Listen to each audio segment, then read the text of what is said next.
the man, as far as anybody knows at this point, acted on his own. And we wish he hadn't, because this poses a setback for us on some levels. Strong rhetoric is one thing, but what are you going to do to discourage members of your organization from doing the same? Well, first of all, we don't have membership in an organization. Followers. Yes. When we do an event, we have people sign a pledge of nonviolence. We tell them, when the police come to arrest you, go peacefully. Don't say anything ugly to anyone. We train them to be peaceful and nonviolent, just like Dr. King trained people in the Civil Rights Movement. But every once in a while, somebody does their own thing, like this guy did. He wasn't working with us. I mean, what else can we do? It's not monolithic. We don't have the ability, like God himself, to control people as if they were robots. But the point that must be emphasized over and over and over again, pro-life leaders in the pro-life movement are not responsible for George Tiller's death. George Tiller was a mass murderer, and horrifically, he reaped what he sowed.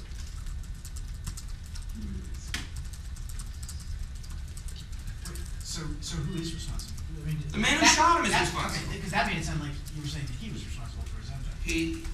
The man who shot him is responsible. What did you mean by he reaped what he sowed then? He was a mass murderer. He sowed death. And then he reaped death in a horrifying way.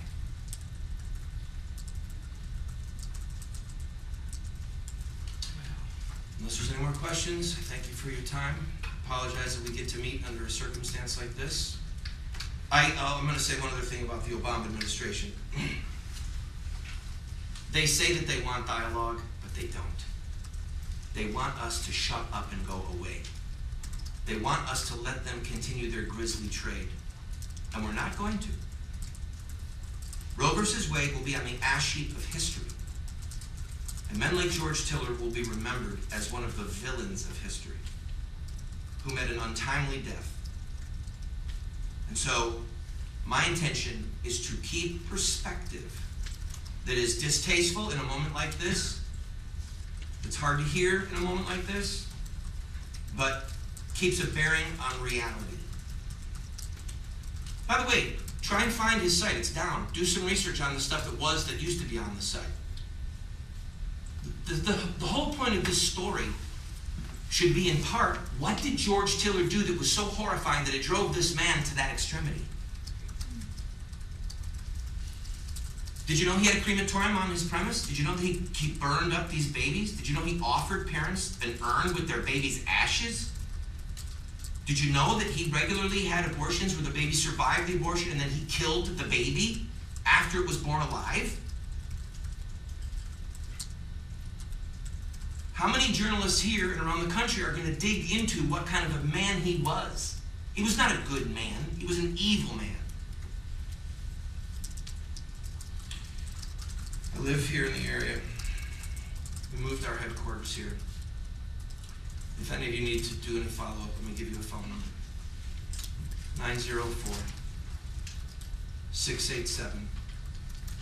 904-687-9804. 904-687-9804. President Obama and others, our bishops, are always saying, we need to have a teaching moment. We need to have a dialogue. Well, Mr. Tiller's untimely death can be a teaching moment for what child killing is really all about and what he was doing behind those doors in his grisly trade. Thank you for coming. Unless there's any other questions.